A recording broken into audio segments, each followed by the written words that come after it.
Here with second-year baseball coach Bobby Barbier, the Demons embark on a little bit of a reunion tour and start a 9-game road trip. Coach, you've talked about learning your team so far, 7 games. You've learned a lot. These next 2 weeks playing 9 away from home, what do you expect to learn from this team? I expect to see some toughness, hopefully. The circumstance is going to change. So can we make the right decisions? Can we make a decision to come with the same effort and energy every day of the field? Can we do those things?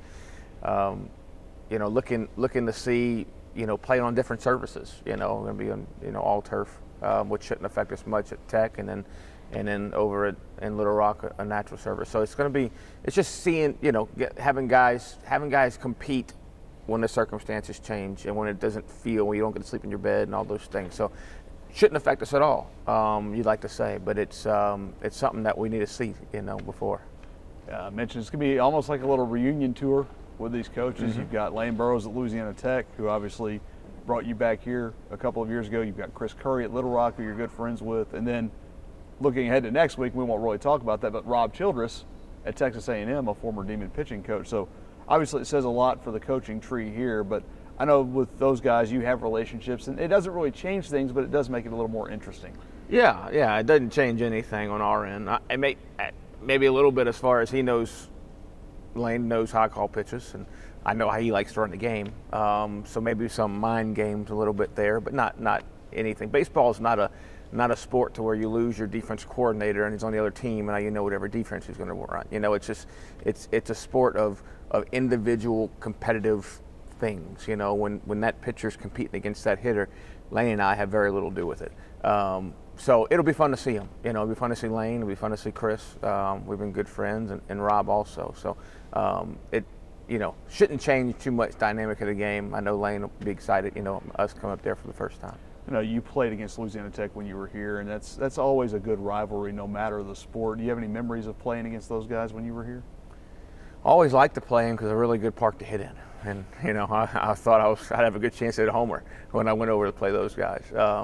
So I don't specifically remember any games or anything, but I do remember that part. It's a fun place to hit. The park is, the way it's situated or whatever, but it does seem like the ball flies, so I do like that part of it. So now as a pitching coach, though, you probably don't like that. Yeah, I'm trying to get that game scheduled back over here, so maybe get some rain, play a doubleheader over here next time. When you do look at it, it's another midweek game, your second one. I assume will we see Jerry Maddox out there on the mound again? Yeah, Jerry run back out on Tuesday. Jerry didn't have his best stuff last time, and it's we threw him that inning on Saturday and then brought him back. So we decided to give him his full rest, just throw a normal bullpen on Saturday, and then bringing him back on Tuesday. Got all the confidence in the world in Jerry. He's mature.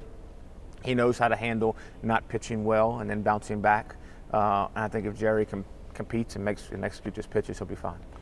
When you look at the last couple of weekends, and we've talked about new guys, David Fry obviously doing what David Fry has done, but for the first 7 games, I think Quan Atkins has maybe been the most surprisingly productive player you've had, given what he's been through his first 3 years.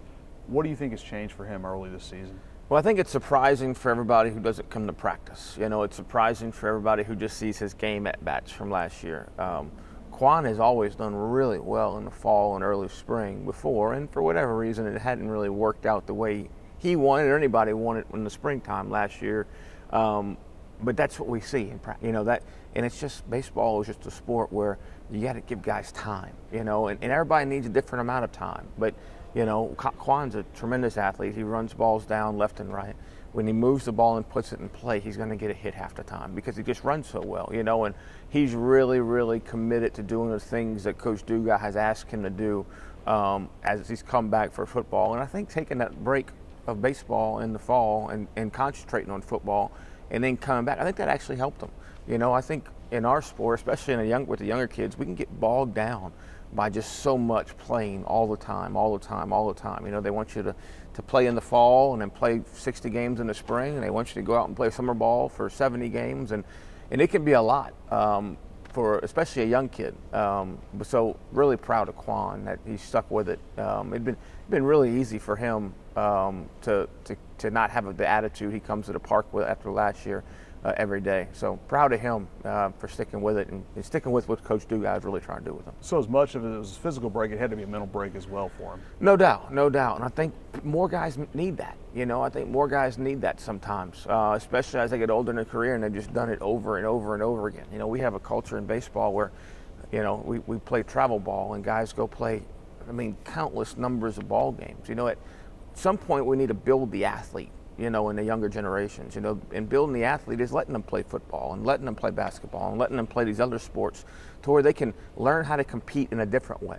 Learn how to, maybe they're not as good at those sports, learn how to compete in something they're not as good at. It's easy for me to compete in things that I'm good at, and these kids, we need to teach them how to compete in the classroom, in chess, in something that they're uncomfortable with, because when as they move higher in baseball, they're going to become more uncomfortable because you're not the three-hole hitter all the time.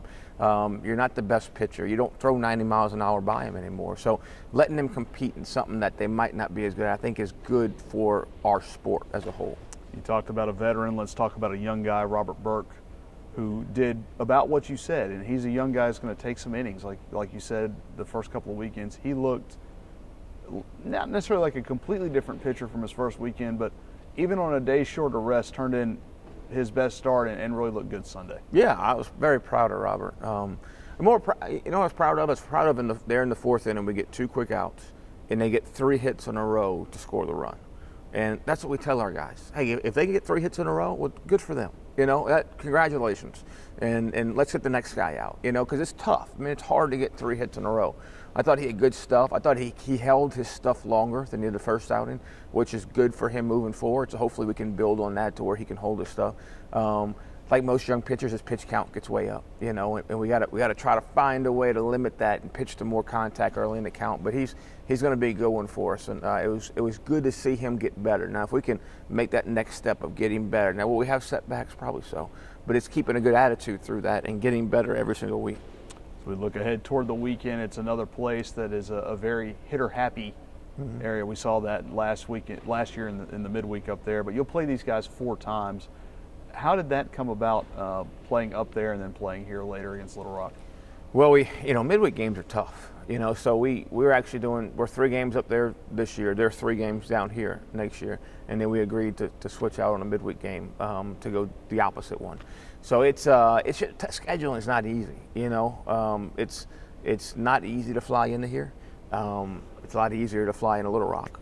So and you guys want money. You got to pay them to come. So it worked out nice. Just same thing with Lamar. Us not playing them. That's a good team. That's year after year, they should be very similar to us, in a conference. So we should play guys like that are 2.5, 3 hours down the road. So I think Chris, he was more than willing to just do a straight trade home and home, which for a Sun Belt team to come back and play us 3 times, we're very, very grateful for that. All right, thanks, Coach. Thank you.